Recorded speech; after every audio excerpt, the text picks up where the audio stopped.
You just press play on the Last Breath Huntcast, home of the Huntroversy. We're here to entertain, educate, and engage. And in case you didn't know, you only live once. But if you do it right, once is enough. Don't waste it.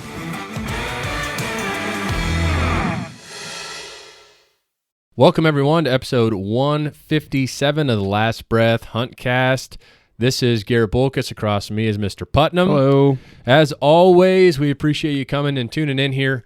We've got a pretty good one. If you've been listening to us, you've heard us hint and poke around about a new camera that Moultrie's been dropping. So today, we're actually going to be talking with Mark Olis. He's nobody new to the podcast. We've had him on a couple times, and really, he's just going to overview this new camera, and then we're going to talk about hunting in the South. Mark is a Southern boy. He hunts Alabama, Georgia, a lot of those Southern states, and for our listeners, a majority of you are in the Midwest, so it'll be interesting for him to kind of share the details on Southern whitetail hunting. But without any further ado, we got to pay the bills. Mr. Putnam, who makes this podcast possible? Yep, our podcast is presented by Badlands Gear. Using the code LastBreath22BL30, all uppercase, no spaces there, you can get yourself 30% off of anything your heart's desire on badlandsgear.com. They just dropped a new color pattern the other day. It's called Slate. It's a solid color, so you can get a new backpack, anything like that. They've got hunting packs, just travel packs, tents, bottoms, uppers, gaiters for your feet, gaiters for your neck, beanies. They have lifestyle wear. They have a bunch of stuff on there, so we'd encourage you to use that because that code is pretty substantial. Also, Outdoor Edge, using the code LBTV25, all uppercase, no spaces. You can get yourself 25% off anything cutlery related at OutdoorEdgeGear.com. Like Garrett said, today our topic is the Moultrie Mobile Edge camera, but our last announcement before this, and before we give Mark a call, today is August 15th, which means in 4 short work days, it will be Friday, August 19th, the night of the launch party. So we're expecting a lot of people to show up to the Adler Theater, Davenport, Iowa. The doors open when? 6 o'clock. Doors open at 6 o'clock. The beer starts flowing at 6:30. The films roll at 7.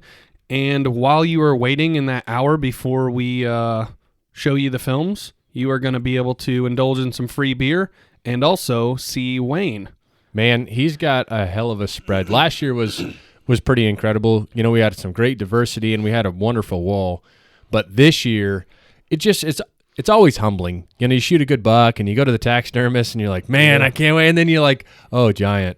Oh, my God, mega giant. Like, there's some really exceptional deer that were killed literally 20, 30, 40 minutes probably from where you live that are going to be down there. Yep. It's always just a humbling experience when you go to the taxidermist to pick up your deer, drop off your deer. Mm-hmm. But I think he said the mount count this year is 36. That's including the team stuff and then all of the peers. So it's going to be impressive. It's literally I think it rivals any deer show that would be around for the simple fact that they're peer harvested, bucks. They're deer out of this area from people like me and you, and they're literally people sitting in the seats that killed these deer. So that's what's really cool. Don't be wrong, it's always neat to go to the Iowa or the Illinois Classic and see absolute monster slobs, but those are deer that maybe got killed 10 years ago, 20 years ago, that maybe is halfway across the state, not even in the same county. So that's what's neat to me is just like, gosh, these are the deer that are roaming literally our quote-unquote neck of the woods. They were standing upright 11 months ago. Yeah, in the same county. I mean, I know for a fact, here's a little tidbit. Ray Olson, our uncle-in-law, awesome guy, one of the deer that he was hunting, the neighbor shot. It is the way it goes, but that deer is going to be there, right? So for Ray and his hunting clan, it's like, okay, you saw the pictures, maybe you didn't go see it. It's like, now you can see this buck in person, that deer that you had all these pictures of. Not that it helps. Maybe that's rubbing salt in an open wound, right? But still, regardless, pretty freaking cool. Yep. I will say this, I don't know how your ticket situation is. I counted this morning. Me personally, we divvied up the tickets amongst the team and we have them at the drop-up locations. I have 9 left. Yeah, I have 12 left. I mean, I don't know how many, we just grabbed a stack probably of a couple hundred each. I think I had 150 to start with. Yeah. So I don't know. I'm pretty excited. I feel like this year's attendance is going to be awesome. If we have weather like we have now where it's in the, low 80s, it's going to be beautiful. We're, knocking on deer hunting door. So everybody should be fired up. Friday's going to be beautiful. 70 degrees and Oh cloudy. man. Like Yep. so it's just going to be a freaking fantastic time. And then afterwards, I mean, we're going to hang out and mingle. We don't have necessarily a set brick and mortar spot that we're going. So we'll figure that out afterwards where we're going to have the quote unquote after party. But gosh, it's lining up to be a heck of a show. We've got some great deer that were killed. And yeah. I would say it's our, I guess we had a pretty high average our first year that we showed, and we had a high average in year 5, but I would say it's the three, between I-9, TJ, and Snickers, it's definitely the highest average, like, buck score-wise anyway. Yeah, and they're cool stories. Like, the story of I-9's pretty freaking awesome. Just the hunt itself, like, they have history with the deer. You get to see how that deer grew into the buck that he became. But the way that they killed him is one of a kind.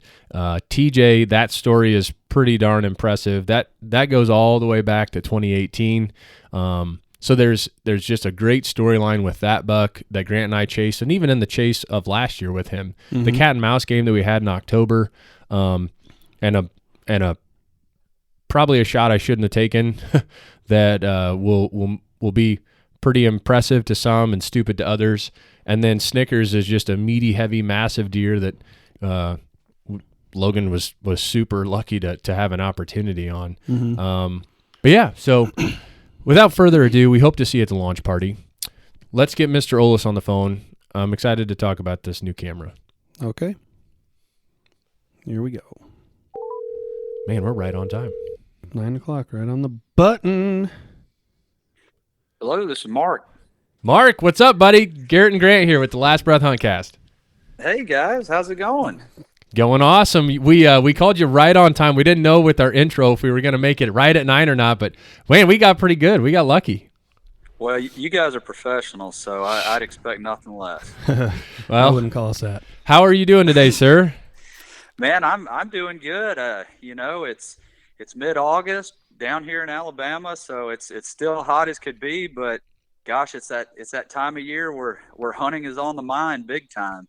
Absolutely. And so before we get into hunting down in the South, which is probably, I don't know what I'm more excited for. I'm a little more excited to hear about that. But we've been telling all of our fans, our followers, our listeners about the new Edge camera. We hinted the debut, we launched it, but I want to go over it in detail because to me, this camera personally is a lot different than anything you guys have ever put out. It is, absolutely. So I'm going to let you take the mic and go ahead and explain it. Go in detail. I think there's a couple key features which I know you're going to highlight, and then we'll interject too with our experience with them. But man, take it away, dude. Yeah, no, I appreciate the opportunity, and yeah, so going into when our team is designing a new camera, the first goal is that they set out for is reliability. It needs to work. And the user, they want it to work. The customer wants that camera to work. So reliability is number one. But also right there at the same level is how can we make it more simple, more user friendly, and then piggybacking off that reliability and everything. So that's always the charge that our team has when they go into designing a new camera. So it was no different with the Edge. And, as each year goes by, there's newer and newer, more advanced technologies available. And so our team, they comb through all of this. They work with so many people and they look at these technologies and it's like, okay, which ones of these make sense to accomplish our goals of reliability and user friendliness, right? So, right off the bat, one of the things, I think one of the biggest things on the Edge camera is it has a new technology in it called Auto Connect. And what that does is once you activate the camera on your Moultrie Mobile plan and you get the batteries loaded up and you turn it on, whenever you go to a hunting area, you turn that camera on and it immediately starts scanning for the strongest signal in the area. And this camera isn't a Verizon only camera. It's not an AT&T only camera. You no longer have to worry about, selecting the exact carrier per camera and you're stuck with that one. This one now is scanning all the nation, the major networks, and it's looking for the strongest signal. So it doesn't care if it's Verizon, doesn't care if it's AT&T, T-Mobile, US Cellular, it doesn't matter. It's just looking for the strongest one. So going back to that reliable factor, you're going to get the most reliable use of this camera. And so once it finds that signal, it locks into it, and that's the one it's going to use. Now, it will scan for signals because, you guys know, and maybe everyone doesn't know, especially, but, cell towers, they'll sometimes they're not as strong, or there's peak times and different things. They may change something up on a cell tower that affects that coverage. Well, with the Edge camera, it's going to periodically scan and continue looking for the strongest signal. So you'll always ensure you have the strongest. So that's cool. And you won't even know what it's running on. There's nothing in the app saying, hey, you're on AT&T or US Cellular or anything like that. It's just going to find it, lock in, and your camera's going to be working. So that's really, that is one of the coolest things that I've seen. And like, some of your listeners may use some other cameras and they'll say, well, I got to change my SIM card if I want to get a different There's none of that. It's one SIM. You don't change anything. The camera does all the work for you. So going back to that simplicity aspect, with that, the other thing that guys are going to notice right off the bat, and this may be even more revolutionary because we've all been, trained to use an SD card in a trail camera.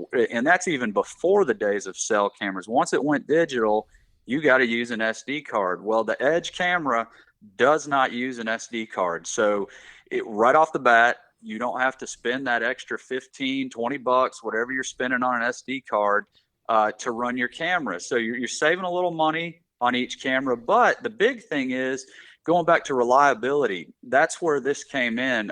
When our customer service department gets a phone call from a customer and they're like, hey, my camera won't connect. I don't have the exact numbers, but the overwhelming majority of the time, it's an SD card issue. And what that means is, that could be a few things. Someone bought the wrong SD card. You got to have a specific card to run in the camera efficiently. The SD card may have been corrupted. It may need to be formatted. And, heck, all those cards have a little sliding lock on it. Oh, yeah. In your pocket, you may lock that, not even knowing it, put it in your camera, walk away. You don't realize it's not even functioning. So the SD card was always the pinch point, the pain point, if you will, in cellular camera technology. So with the Edge, we removed that. It has internal memory, so you never have to worry about formatting anything or anything like that. And it removes all those issues that come with the SD card. So right again, it's going back to that reliability standpoint. That's something you no longer have to worry about when using this camera. And the way it works is it's writing, the images and the videos go into the internal memory, and then those get fed directly to your app. So you have all your images on your app, everything like that. And then, if you see an image and you're like, man, I'd like to get that in high res, well, just go ahead and hit the high res download and get that image, and it'll always be stored on the app. Because the one thing I always like to tell people that aren't familiar with Moultrie Mobile, but maybe other brands, those images are never deleted. We never ever delete them off your app. That if they get deleted, it's because you did it. Those are your images, and we believe firmly, they're yours to manage how you want. So Moultrie doesn't do that. There's no upsell so you keep your images longer, nothing like that. So they're there, so you can get that high res on there. And then if you see a video, that will come through as a thumbnail image with the little video icon letting you know it's a video. And if you see a really nice buck in it, maybe you see, kind of a cool scene, or you got a bear, a coyote, or bobcat, something you really want to see that video on, then again, go ahead and click that download video. And then when that camera checks in again, you'll have that video always there on your app, ready to go. And, guys often ask, well, I like to download my high res and videos to my computer. And I'm like, that's no problem. All you got to do, you can log into your same Moultrie Mobile account on a computer with the Moultrie Mobile /app is the link. And then you can download those right to your laptop, your desktop, anything like that. So if a guy likes to see something on his computer on a bigger screen, you've got all that you can do right there from the app. And that's just kind of some of the features involved. But those are by far the two biggest features. And if you guys got any questions about those, because those are new, innovative, I'd love to answer them. I don't have necessarily questions, but I want to revisit that auto connect feature. And one thing that kind of hit me is when you see an advertisement for T-Mobile, US Cellular, Verizon, they always have like that map of the US the with heat map, the heat map, right? Where they have the little bubbles of the towers. Yep. And you'll always notice that there are lighter shades of pink, or there's spots where they just don't have coverage. Now, here's the caveat though. With this camera, take all these networks, layer those heat maps, and then look at how much coverage you have. That's like taking 5 pieces of Swiss cheese and stacking them on top of one another. Exactly. You rarely find a hole. Yeah. So that to me is what really is awesome about this. And then again, as you highlighted, Mark, the smart feature of the camera that's constantly pulling from the best network. You hit it. Like if somebody has a smartphone right now that's not paying an arm and a leg for data, they know that when that peak time hits, 5 o'clock or whatever in the afternoon, their data slows down usually. And that's right. So just as you noted, okay, when US Cellular that tower is just getting bombarded from everybody watching Netflix, your camera might switch to Verizon or whatever, just to be that much more efficient and reliable, as you noted, to the end user. The SD card thing, highlighting on that again, Grant, I mean, before cell cams really came out, gosh, 95% of our fan base issues was SD card related. Yep. Right. Oh man, and like we made it was habitual for us when we would go change a card out of a camera. It was automatic that you formatted it. Mm-hmm. But a lot of guys don't understand, even by just plugging it into their laptop and cleaning it, quote unquote, that camera then's reformatted to what the laptop did. And then they go plug it into their camera and poof, it's not jiving, Yep. So where I think, some of the old school guys want that physical SD card, man, you're not losing your images. They're there forever. There's no storage fee as you enlisted, which is a big deal. A lot of other companies are charging you to store those images. Where Moultrie, you just said it, man, it's there forever. It just eliminates that whole part. And if you think about it, not having an SD card required for this camera is like a free month of service. Yeah. Right. Absolutely. No, and you're right. And the cool thing is, like, the app is 100% free. So once you have it, you didn't buy it. The only cost is when you're running your camera and getting the actual cellular service. That's where there's the monthly fee, just like your cell phone. You're paying for that data to transmit the images. But like, at the end of hunting season, a lot of guys, all right, it's time to cancel my camera. I'm not going to be using it. Hunting season's over. Well, guess what? You still have all access to all your images in the app. There, I do know there's some competitors that once you cancel, you lose access to that data that you've gathered. And let's face it, you guys know, just because hunting season's over, you're planning for next year, right? You're still wanting to see those bucks that you let walk, and you want to start game planning. Well, with Moultrie Mobile, you don't even have to be active, and you still have all that. The app is fully functional. You just go in there and do whatever you got to do. That's huge. I think, too, Mark, with that built-in SD card, and talking more about, the savings of it, I feel like right now in the camera industry, we're in a price point war, and there's a lot of companies trying to make like a cellular camera that's reliable at the lowest cost possible.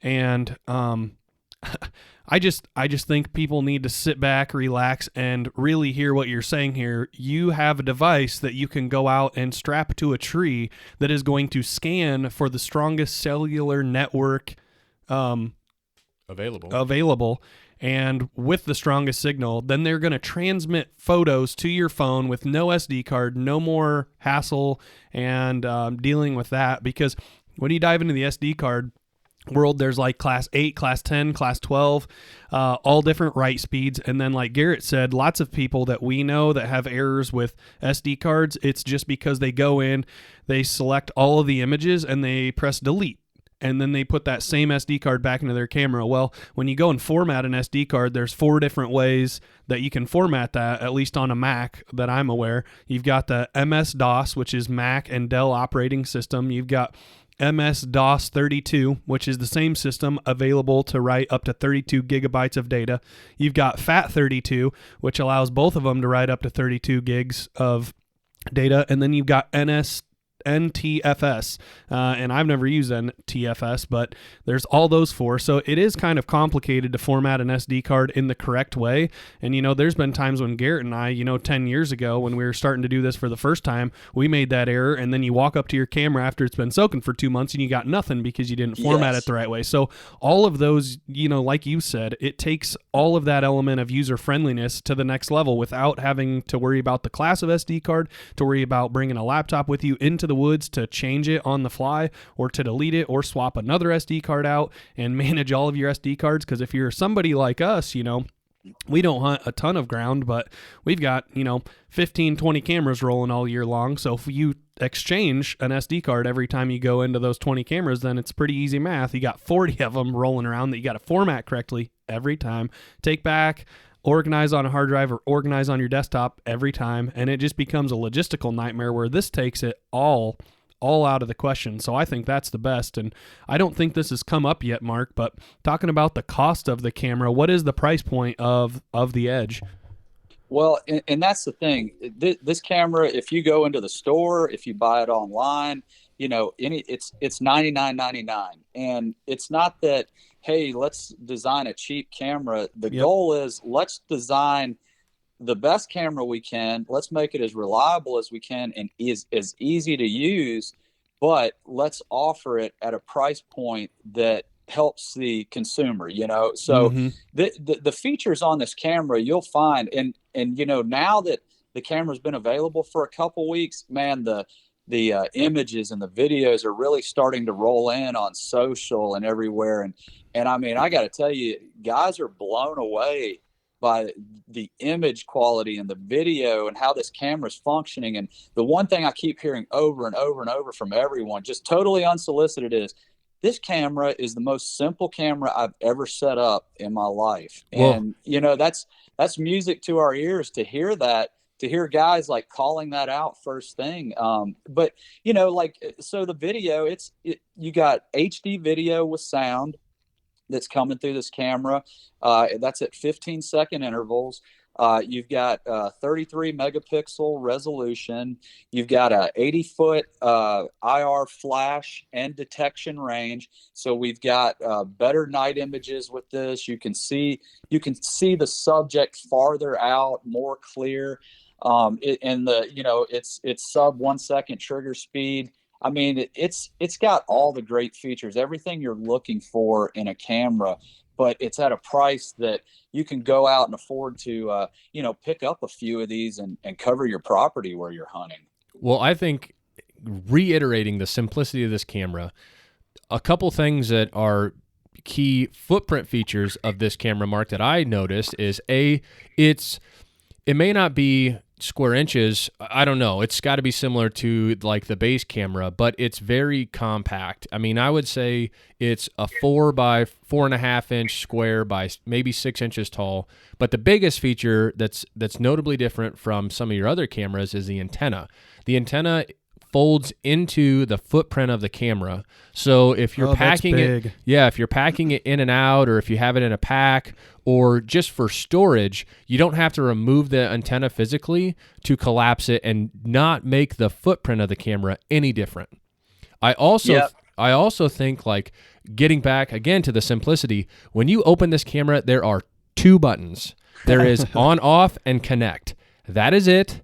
Period. The end. Like, to set up this camera, I was going to ask you about that. Could you take us, because you set up a couple of hours that Mark sent us, taking the listener to the very beginning. So, like, the camera's unboxed, you put the batteries in the door, you take it out to the field to deploy it and / activate it. Like, what did you do? So to our listeners, we have a video that we'll be putting out probably here within the next 5 days about this. There's a 60-second review and then a setup review from the camera, like you said, unboxed and batteries in it, to you have the app downloaded. I would say this is a 30-second process to literally scan the camera and then select your plan and activate it. Mm-hmm. And that's no exaggeration. The app is incredibly intuitive, which we need to talk about that, Mark, again. But so for the listeners, you unbox it, you throw your batteries in it, and you open the door. There's a QR code. The app has an integrated QR code scanner. You literally scan that. It will detect the device, put in your whatever device it is and the serial number. And then from there, you automatically can select the plan that fits your budget or your needs. And then after you finalize that, it'll show you your total for the prorated month, and your camera is active. It will go through a cycle where it's going to do any necessary updates that it needs to do, and boom, you're cooking with peanut oil, man. I mean, it is a extremely streamlined and simple process. The app has had updates so that when you go to your devices or your cameras tab, you can see a physical pictogram of your camera. There are both bars and color references, so you can see how your battery status, signal, connective status is.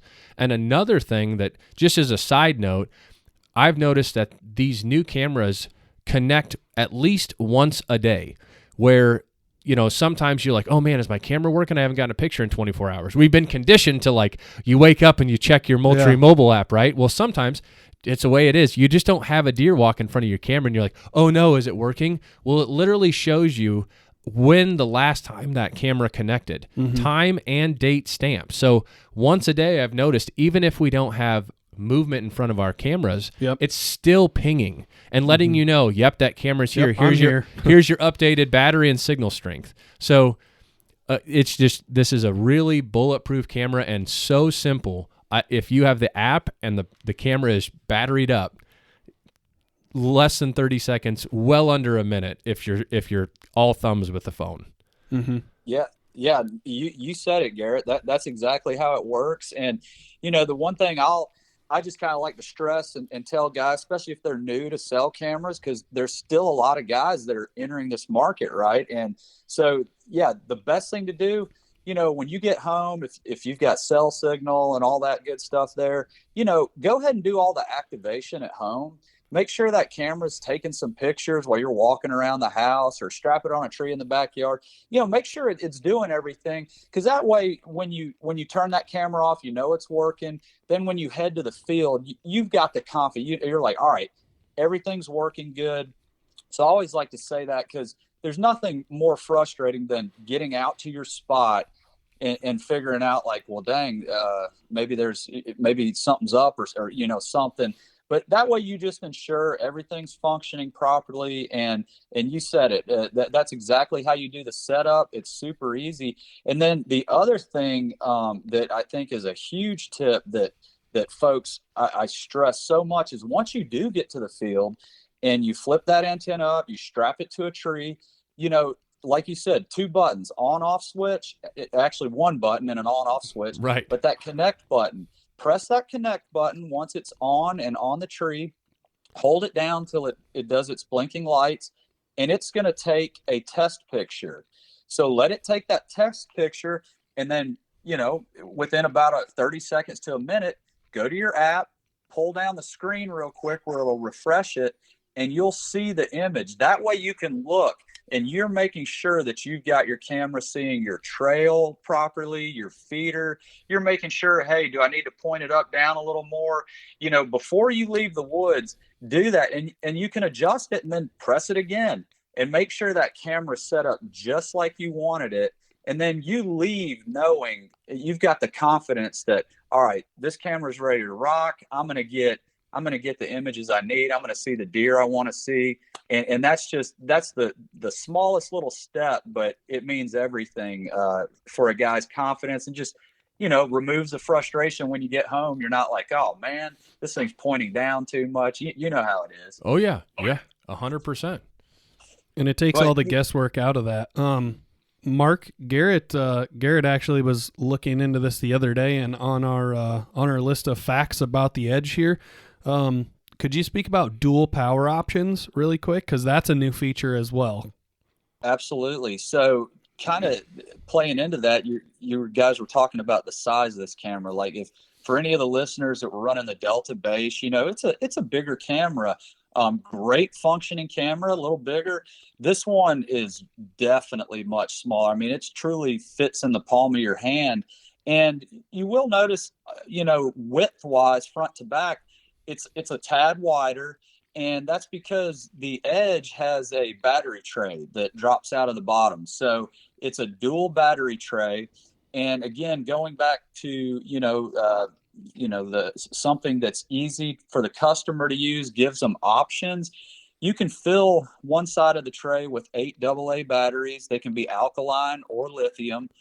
You just want to make sure you're putting all of one if you're doing it, not mixing and matching. But you can fill one side of the tray with 8, put that back in, and the camera's going to run just like it's supposed to on 8.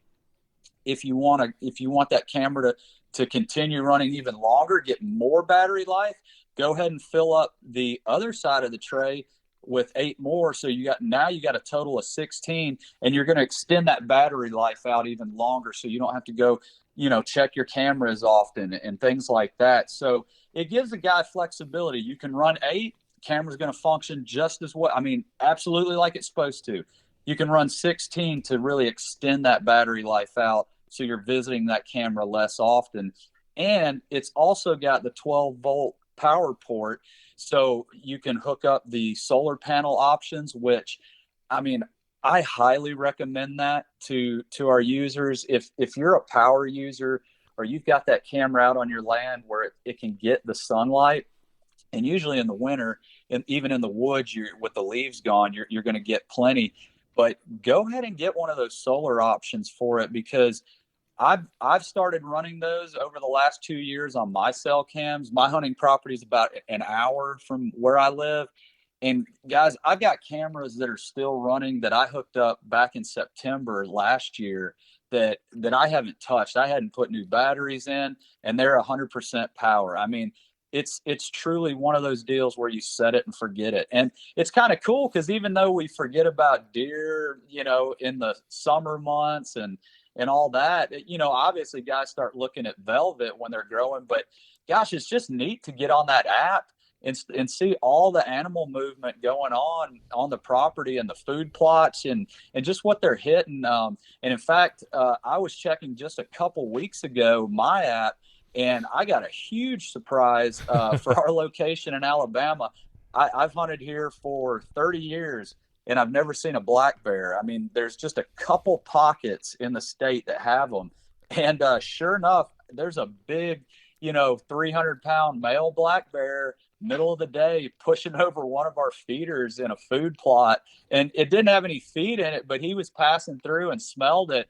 And man, I got to say, that was pretty awesome to see that. And I would have never seen that bear come through. Like, he hasn't been back since. And I've talked to the biologist, and they're like, those guys roam far and wide, and chances are he's nowhere near your place anymore. But I got to get those images sent to my cell phone, and it's like, that's just pretty dang cool, middle of the summer, seeing something like that. I think another thing to highlight about off-season cell cameras too is security purposes. Absolutely.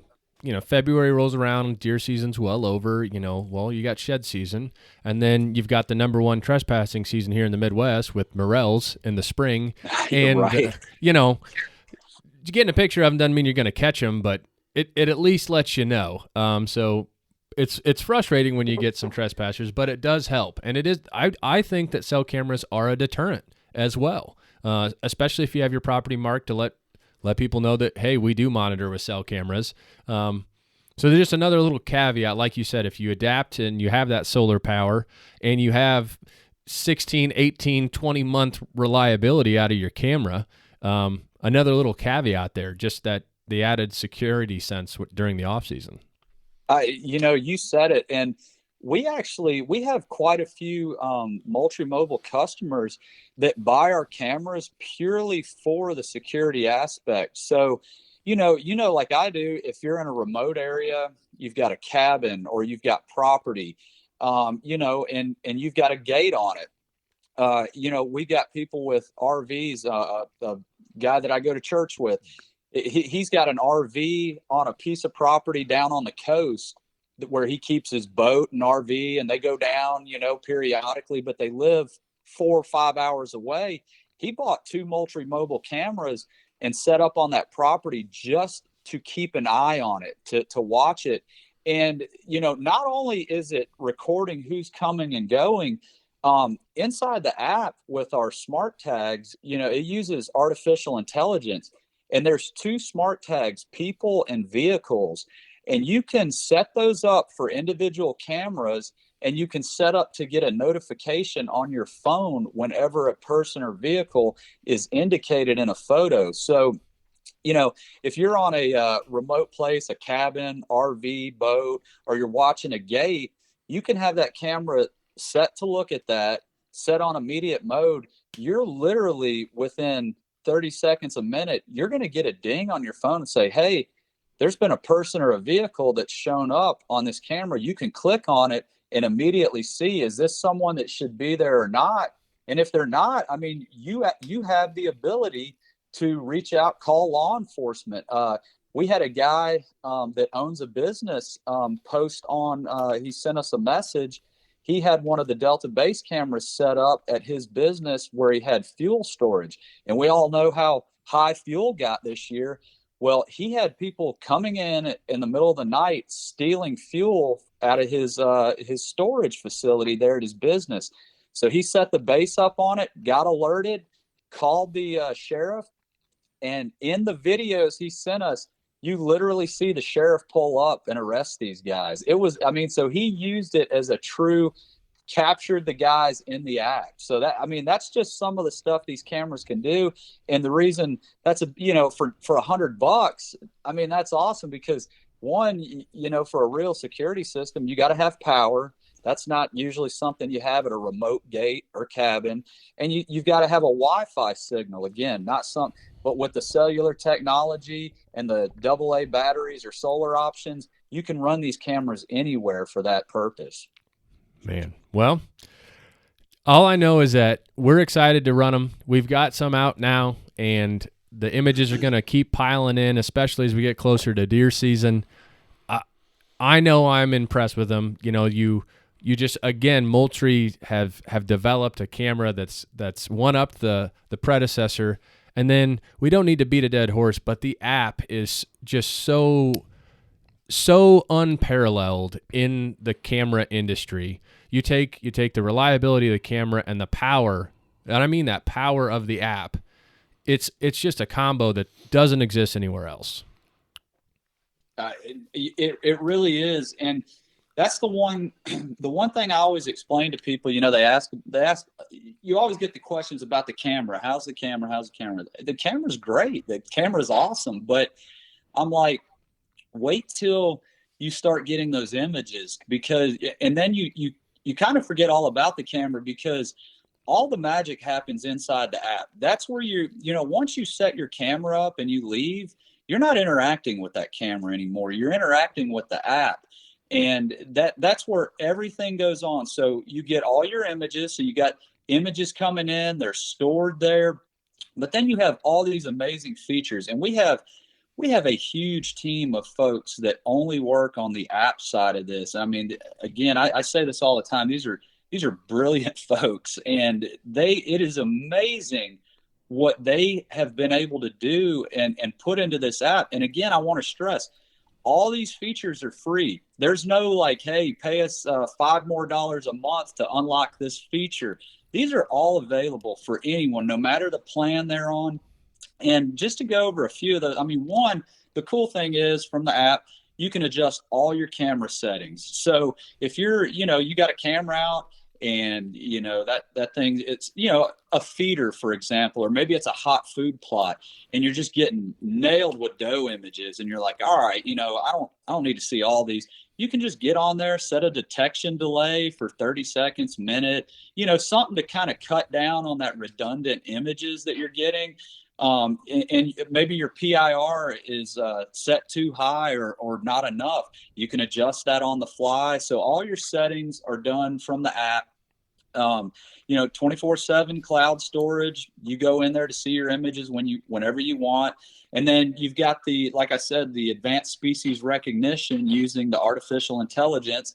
And that's our smart tags. And so you can use that. So, a lot of guys, they hunt bucks. I mean, you guys hunt some, big bucks, and that's what you're really after. So you can go on there and click on your buck smart tag, and your app is only going to show you your buck images. So you don't have to go through the raccoons, the coyotes, the does, all those other things. You can just see, okay, what's been coming through here on the buck side. And likewise, we have other species. You can do it for does, you can do it for turkeys, you can do it for hogs, bears, bobcats, coyotes, and like I mentioned earlier, for security, the people or vehicles as well. But the other cool thing is there's something in there called activity charting. And activity charting is one of my favorites. And what that does is every time your camera uploads an image, it takes with it data, right? So you've got time of day, temperature, and moon phase. Those are three of the ones that get loaded in. And so what activity charting does is it automatically loads those data points into easy to read graphs. So they're like bar graphs. So you can click activity charting and you can click a date range. So say you wanted to see like, hey, the last 5 days, I'm going to go hunting tomorrow. I'd like to see what the deer movement's been the last 5 days. You can click that date range, and then you're going to see the bar graph show you, okay, the deer have been moving. You'll see the peaks in activity. So maybe it's early, maybe it's late like usual, or maybe you're seeing a midday bump where there's heavy activity middle of the day. You're going to see that based on temperature as well. What temperature are these deer moving at? And also, again, the moon phase is going to be indicated. And then even beyond that, you can click so time of day, that's an important one. When are they moving?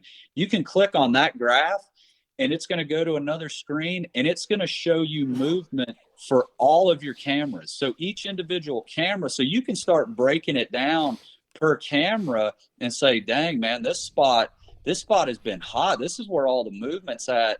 This is probably somewhere that I'm wanting to go hunting. And even more importantly, you can also filter that data with the smart tags. So now you can say, all right, I want to see what is the deer movement for bucks, and right. Click on the buck smart tag. And now you're getting all the movement for bucks only. So it's taking out all of the other critters, that might skew that data, and you're getting a true picture of when those deer are moving. And one thing, it's not easily something that maybe is on the surface. And I try to tell everyone about this, because for the guys that are really honing in on specific bucks, you can create a custom tag. So say you've got a specific buck you're after, like, in the image autopsy series, Geronimo, what an awesome story that was. But say, you're back tracking Geronimo, anytime you get that buck on a picture, the first time you get it, you click on that image, and at the bottom, it'll say create a tag, and you can type in Geronimo and it's going to save that tag. So then the next time you get images of Geronimo, you just simply go on there and apply Geronimo. You don't have to type it out each time. You're just applying it. And it's a little bit manual, but if you do that, you can then go into activity charting. You can click on Geronimo and you can get a readout for his specific movement. So you're literally able to track an individual deer's movement, see what time of day he's moving. Are there moon phases that he's up and about more? How much is temperature impacting that? And man, you want to start putting together a game plan. I mean, you can do it. Well, So that's just something I like to share that a lot of folks don't realize, but it's also got a full weather forecast page in there. So that's for your area. You can type in any area you want. It's like a 14-day forecast. It has the hourly forecast. It's got the wind direction arrows, so you know where to hunt. Sunrise, sunset, clearly marked. Interactive maps. You can totally map out your hunting property. So when you're setting up your cameras out there, click on the maps, because your phone's GPS is going to put you right on that spot in the map. Go ahead and there's over 20 pins, for everything. Go ahead and get that cell cam or trail camera pin, drop it right there when you put that camera up, and then you know exactly where it is. So later on, when you're checking deer movement and you're like, okay, Geronimo's showing up on these 3 cameras. Now you're looking at it laid out on a map satellite view, and you're like, man, I see what he's doing now. I'm getting the picture. So, all these things are included just so it's a one-stop shop, if you will, where you can go in the app and you can literally map out your game plan with all this data, and the system does it all for you. And again, all this is free. It's all free in there. That's just the crazy thing about it. I mean, the other thing too, and we don't need to go into crazy detail, but these aren't even all the features of the app, Mark. No. It's pretty crazy. I know that Grant is extremely analytical, and like for deer in the past, he's made spreadsheets and done just as the app will do for you, where he'll say, okay, Lucky is a deer that we harvested. Lucky's been on this camera during this time with this wind direction. Well, just as you alluded to, using the smart tag features and the power of activity tracker and the weather feature, you can create essentially your own chart within the app with real-time data and photos, and it just, again, I say it like I said earlier, you combine the reliability of the camera and the power of the app, and there's just not something like this available anywhere else. No, absolutely. I couldn't agree more. It's when you use it, and that's the thing, when you use it, that's when the light bulbs start going off. And the cool thing is there's so many different ways to use it. All kind of filters. You can filter images by barometric pressure, all that stuff. And so each guy's going to use it differently. Everyone's going to figure out a way to use it. So it's not a one size fits all. It's just, it gives you all the tools in one spot without having to, manually download photos and go into another program and upload them and all this. It's all done for you. And it just saves so much time. And man, I'll just be honest, it just makes it fun. I mean, I head to my hunt camp. I'm usually a weekend warrior with work and family. I've got kids, and I can literally go on a Friday evening. I roll in there after dark. Man, I know right where I'm going Saturday morning, and I feel confident about it. So it's really cool. Just talking about the app too, Mark, before we transition into, Alabama hunt talk,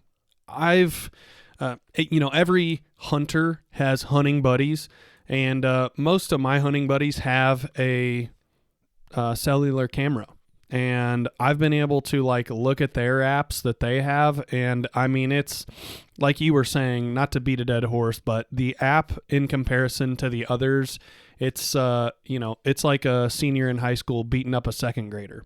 I mean, truly, to me, the amount of features that are packed into the Moultrie Mobile app comparatively to other cameras is it's truly astounding. And I always like to tell people when they're going into something like this, it's kind of like a computer. You can learn how to make files on your desktop and store information, but you could also learn how to change your IP address and the network that you're on.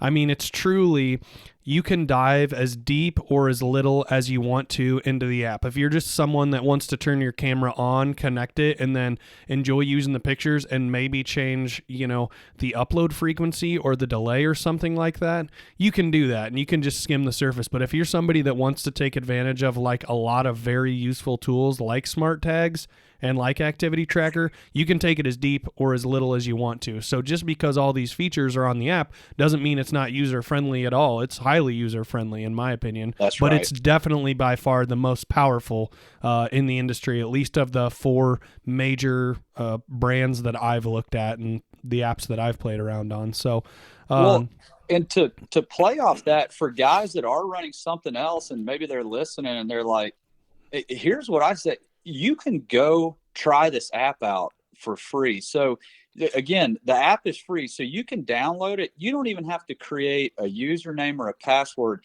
Download the app and then scroll to the bottom of that first screen and there's a demo function. Click on that demo function, and we have dozens of cameras that are out in the field now that are operating. And so they're live feeding in. So someone can use all these features, use the smart tag features, use the filters, use activity charting. You get to mess with all this stuff before you even commit to anything. It's truly like, try it before you buy it kind of thing. And that's what's cool. The app's free and that demo function is there. So you don't have to commit to a thing. I mean, you don't even enter your email address to use that. Yeah, it's and getting you said test try drive, it before you buy it. You're test driving a free car. Yeah. Is what you're doing. Exactly. Yeah. So, well, let's get into Alabama hunting. Yeah, we don't know anything super about interested about this. Grant and I have hunted hogs in Texas, and that's about it. So you break it down. I mean, honestly, I know the seasons are a lot different. So, when does it start? When does it end? When's your peak rut? All the good stuff, man. I want to hear about it. Well, if you're into frustration and insanity, then I think you should come spend a season hunting Alabama deer and then stay the spring and hunt our turkeys, because in my opinion, they're all a-holes and you really got to work for these animals. So I myself, this is where I live. This is where I've grown up hunting. So I'm it's what I have available. But I will say, it does make it enjoyable going to the Midwest, going to Kansas, South Dakota, Illinois, all these places. And I know the deer aren't easy there. I'm not saying it, but man, to just see deer moving about in the open in daylight, I'm just like, this is awesome, because I don't know what it is. And it's truly, it's probably our long rifle seasons, but even in areas that aren't pressured, man, the mature bucks just have this ingrained instinct. I mean, they're so nocturnal. They're so careful. They almost take on this mythical, like, I can't kill this deer kind of stuff. I mean, I can't even tell you how many individual deer I've hunted and just spent so much time on and never laid eyes on. It's not the easiest hunting, but it really is awesome. I mean, Alabama is a great place to hunt, and there are tremendous deer killed here every year. And I'll say that, like, we have deer every year that are killed in places of the state that, gosh, you'd say, man, that deer was killed in Illinois. I mean, it's a Boone and Crockett buck and it's 255 pounds. That is not the normal deer for Alabama. In my time of hunting here and killing mature bucks, if you kill a buck around 200 pounds, that is a mature animal. And when I say 200, that's not field dress. That's full weight, full on weight. And while I said we have Boone and Crockett bucks killed here in Alabama, where we hunt specifically in East Central Alabama, a 140 would be just I'm talking fantastic buck. That would be a big buck for our area. Typically our mature bucks, and when I say mature, I'm speaking 4.5 years old or older, they're going to be, 120, 130 in that range. great deer. So, that's the one thing I say for a guy hunting in Alabama or someone coming here. Don't get down on yourself. Don't say, well, man, this isn't like TV. No, it's not. There's a reason they don't come to Alabama and film shows because, it is what we have. So do you guys, when does archery open? Is it earlier or is it later because it's warmer? Yeah. So archery is warm. That's the one thing, like I watch all my buddies on social media, like hitting the woods, starting in September and going through early October. But we come in here, October 15th is when our archery season opens here in the state. And that runs until the Saturday prior to Thanksgiving. That's when the rifle season comes in. And I say it doesn't run till then. You can bow hunt the entire season.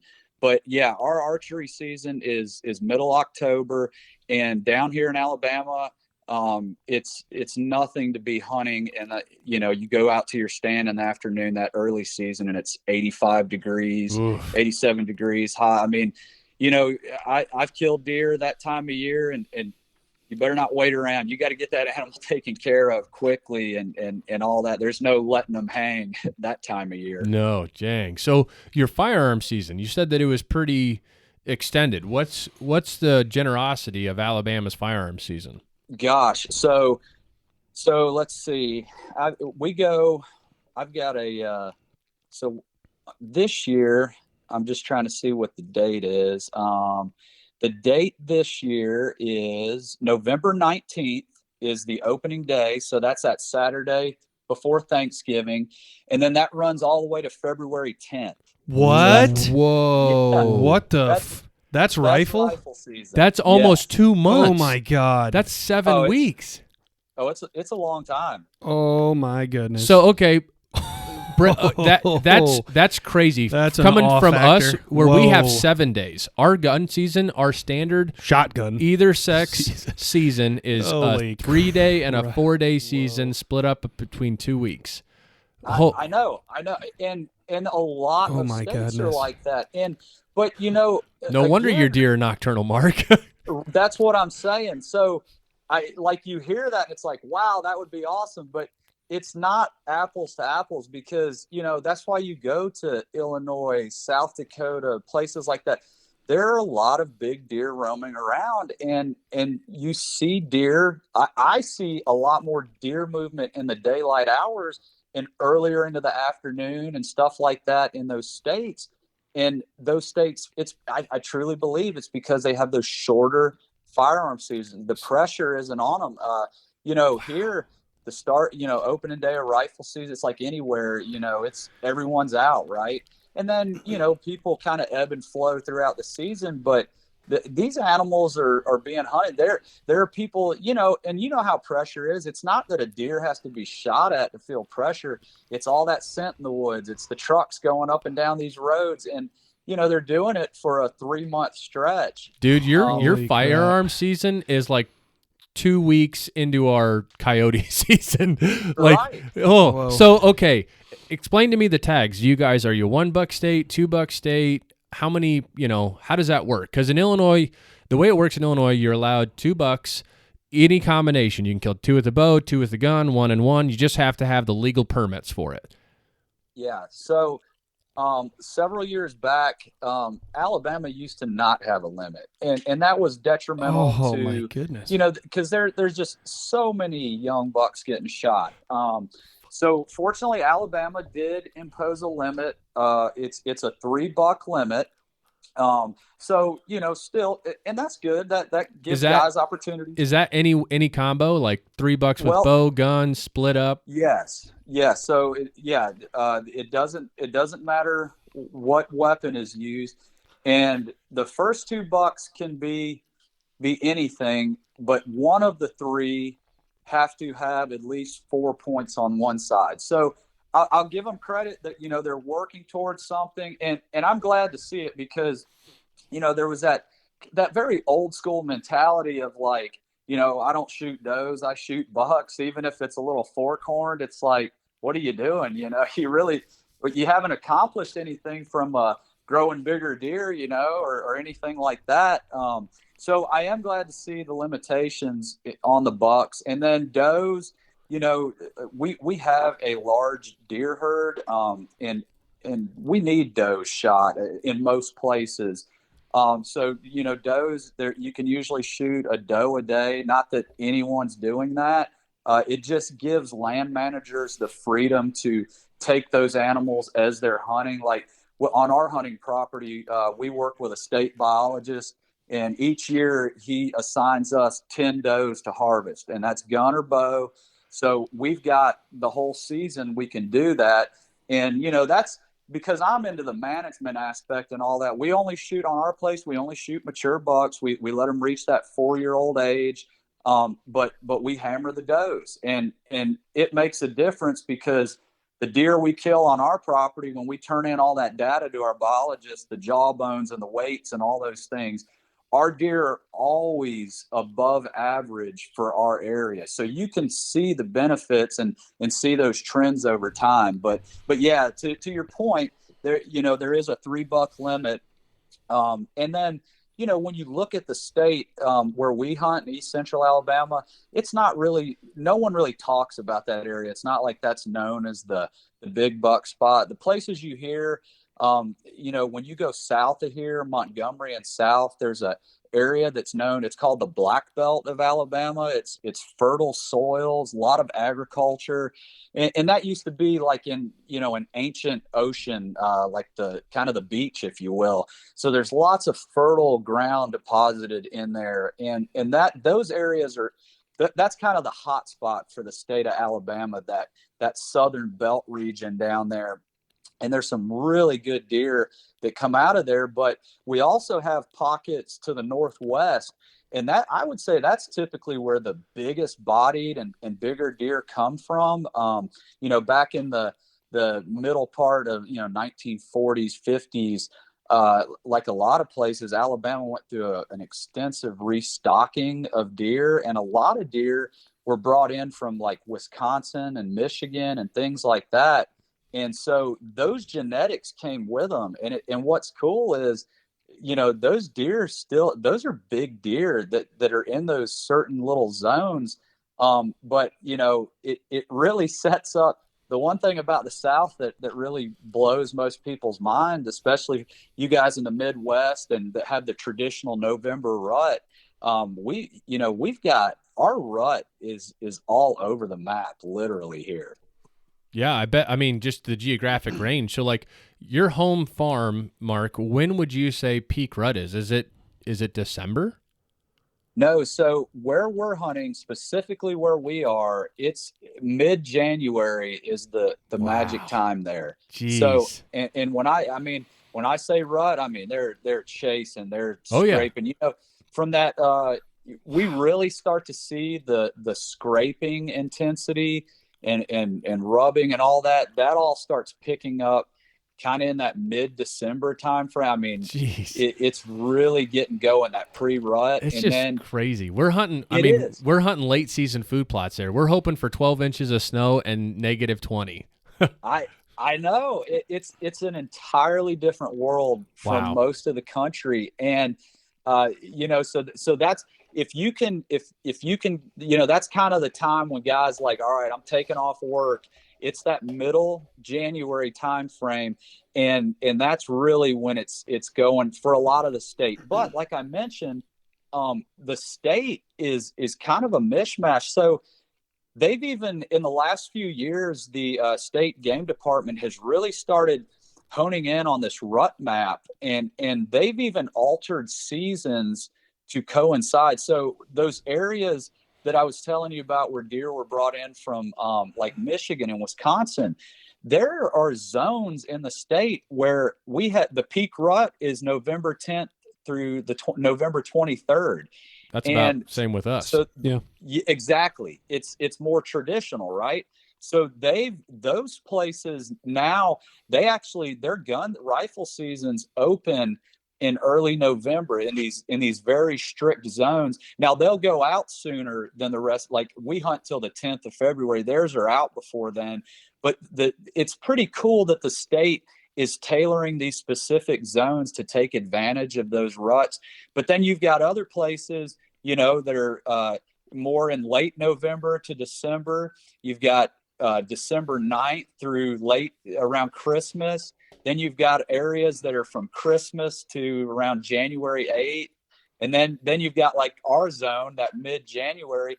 And then there's large portions of South Alabama that the peak rut, now listen to this, is January 25th through February 8th. Jeez. So our deer are shedding that time of year. I mean, I know. God, the only thing I'll say is that it would be kind of handy if the peak rut coincided around Christmas for time off. Oh yeah, right. That'd be sweet. That'd be so nice. Like, hey, kind of Christmas with the family. You gotta take the time off. But so getting into something else, Mark. Do you have any trips planned for this year? Any out of state hunts? Any even in state hunts that you got planned? Yeah, well, as far as in-state, I mean, I'm spending time at our hunt camp. We work there year round, making the place good, work on our food plots hard. So I always spend time there, and I'm kind of like the resident doe killer on our place. The other guys are always wanting to hold out for a buck, so someone's got to shoot the doe. So I do that. I've got a suppressor on my rifle and all that good stuff. So I'm kind of the doe man, if you will. And with us not having, our rut not being till late, I can use bow season through early gun season to take advantage of that without, having to be, worry about shooting them during the rut. So I'll hunt there, but I do have a trip planned to Missouri this year for the opener of their rifle season with a buddy. And I've got to find out. I haven't been there yet, but he manages some really good farms there. So I'm really excited. That'll kind of be in the rut time frame. Yeah. There. So I'm pretty pumped about that hunt. We have some buddies that hunt Missouri, and Missouri is a very diverse state. And depending where you're at, Mark, man, you could be into some very nice whitetails. And go ahead. He's got some. He's in that like agricultural area. Oh yeah. And he sends me the pic, and he really manages the place. So I'm super pumped to go see what he's doing and how he's managing it. And he's got some fantastic deer running around. Well, I'll be keeping tabs. I'll be waiting to hear from you here in late November when you smack a freaking nice Missouri buck.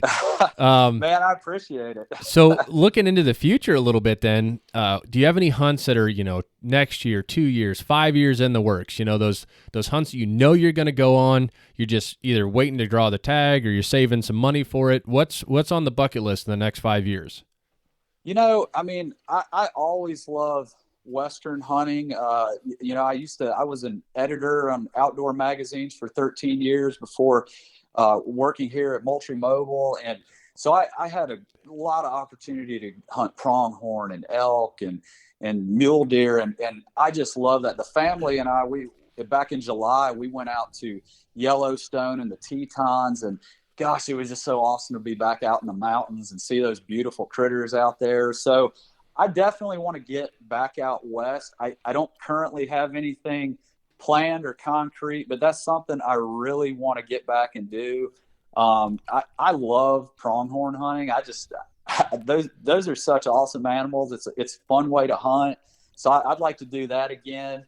Man, I'll tell you this, Mark, I'll talk to you here shortly, but we need to get some in the works for next year. We've got some great friends out in Colorado, and it's the most fun I've ever been on. And every time we've been out there, we've shot fantastic antelopes. Oh, wow. And we need to talk. We need to revisit this because some people are like a one and done antelope hunter, and I get it, right? They all look very similar, but it's a hunt to me that is you have a high trophy potential with low stress potential. Go out backpacking for elk or mule deer, like you're engaged the whole time. Yes. And where antelope hunting, I don't want to say it's easy, but it's forgiving. And it's just, you get to enjoy the time with your hunting companion where it's like let's say me, you, and Grant all went on an elk hunt together. It'd be like, all right, good luck. And then we all go our separate ways to go try to fill our tag. Then we get back and you're like, I'm dead.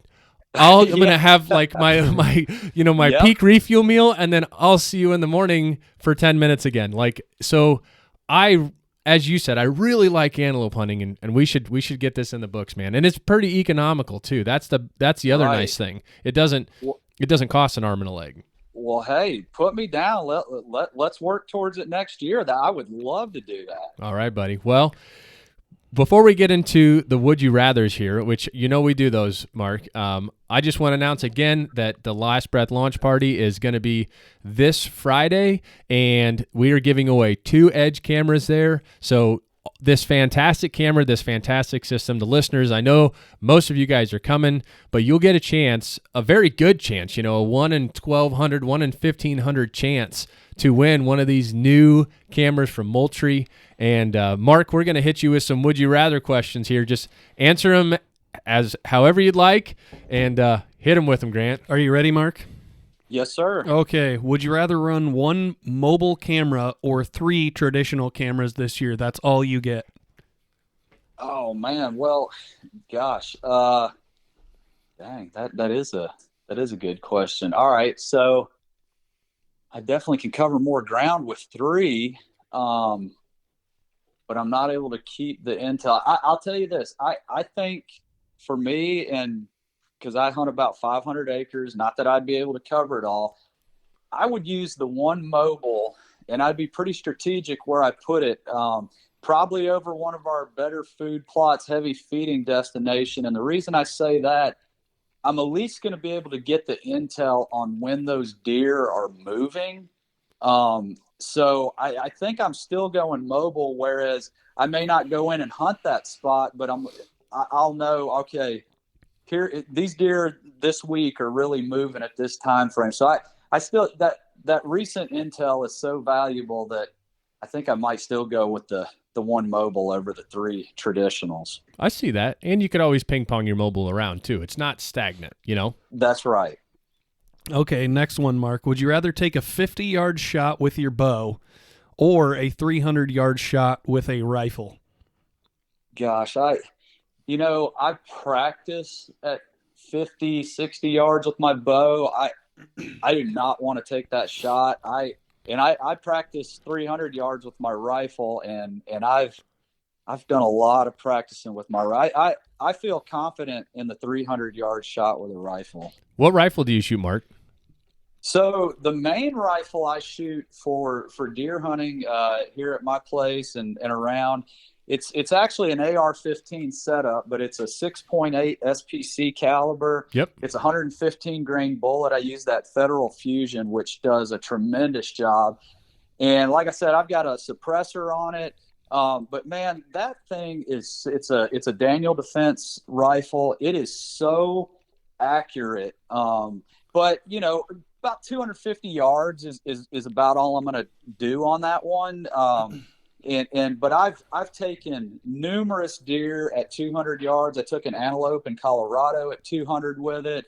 I mean, I can just put it on and that bullet goes right where I want it. I've shot, 200-pound mature bucks with it, and it just does a killer job. Now, I've also got an old, a Browning A-bolt in 270. So like 300 yards and beyond, that's typically what I'm using is that rifle. So if I'm hunting a cutover or something where I've got some distance, that's the rifle I'll pull out. Nice. So the 270 is your long gun. Yeah, that's the one. If I know I'm shooting 300 or over, then I'm carrying that one. But here in Alabama, it's such heavy forest that I rarely am even taking that one out around here. But if I was going somewhere where I needed 300 plus, that would be the rifle I'm picking up. Okay, Mark. Number 3, this is a tricky one. Would you rather shoot your number 1 buck this year or a bull elk next year, but you have to eat tag soup this year? Well, dang. I'll tell you why this one's hard. Because you have a giant this year? I really love elk meat. And, man, that's what makes this one tough. So my number 1 buck. Now, see, I don't Gosh, just because it's so I've only killed one bull. I'd have to go for that bull, man. And you wouldn't kill any deer this year. You'd eat tag soup.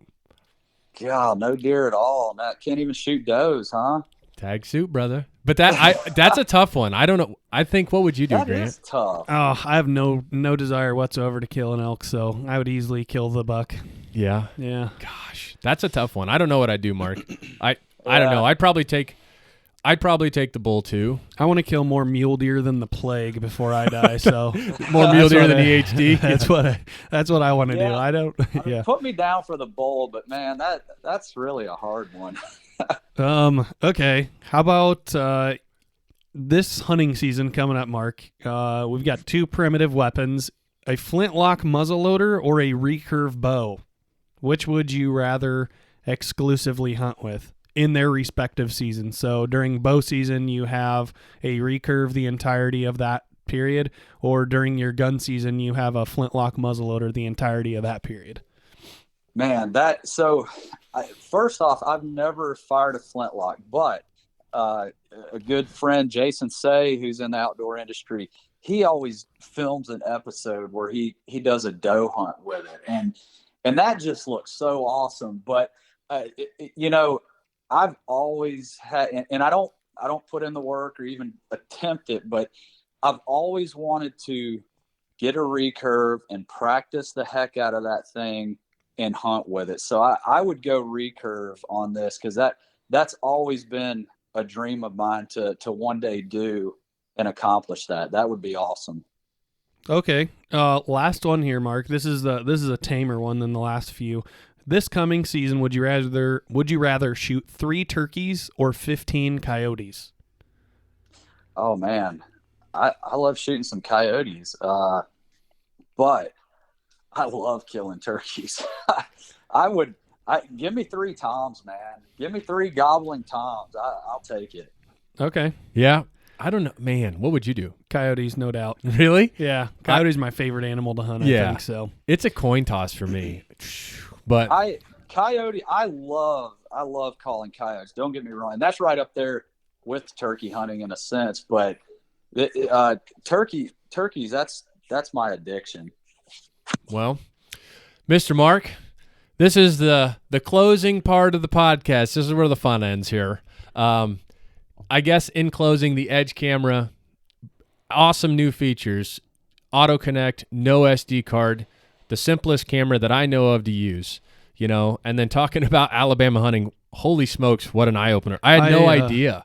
For everybody that's ever listened in the past that listens to Garrett and I whine about our muzzleloader season and its time position in coordinates with Iowa, and that we'd really like that, I now retract it all. Yeah. I'm glad with what we have.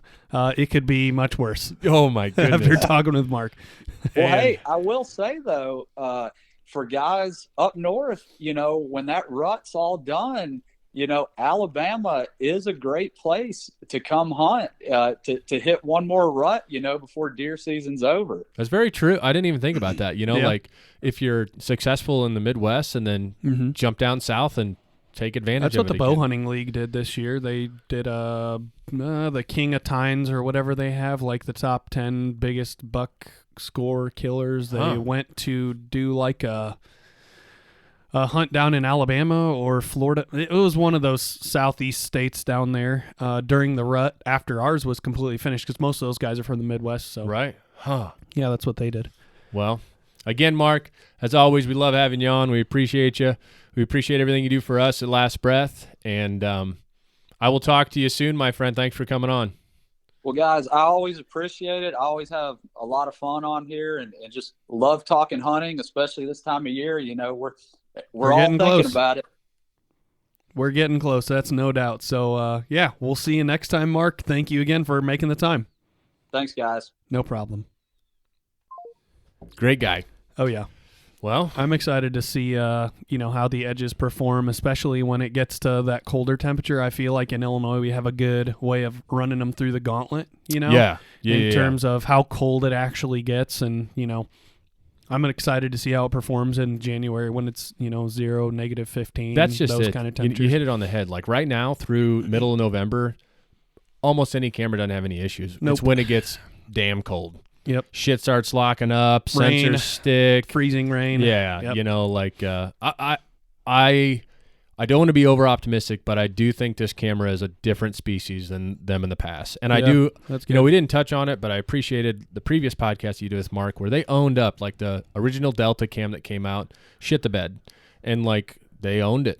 But I think I feel like that sucks too because they were forced via COVID to use a different manufacturer because of supply chain. They had to jump ship on that. And for those of you guys that, you know, here's a little back peek into the trail camera industry. Most companies outsource their sensors and their actual electronic components out to like China or overseas. I believe every manufacturer that I know of, other than one, which is built in the United States, which is should be no surprise, is the most expensive camera on the market, cellular or standard. All of them are outsourced, and so there's like 3 factories over there where from all what these I've other learned, where all of these camera brands are built, like 15 to 20 camera brands. It's crazy. Even the white label stuff is built using similar sensors and things of that nature. And with it's supply cutthroat chain, too. It's just fucking cutthroat. It's like, oh, that's cool. We're going to tell Company X about it so they pay us more money. Yeah, like, exactly. Yeah, the Chinese, man, getting you. And so I feel like the supply chain forced the hands of a lot of camera companies to go elsewhere. And, you know, Moultrie took a chance on another software developer over there, and it didn't work out. So I appreciated them owning the Delta problems with the like black nighttime images as well. But the base that we have running, and well, we have 2 bases running and an Edge, and right now they're just knocking the heck out of the park. They're running great. So I don't know, man. Again, I'm gonna beat it till we're done. We are 4 days out to launch party.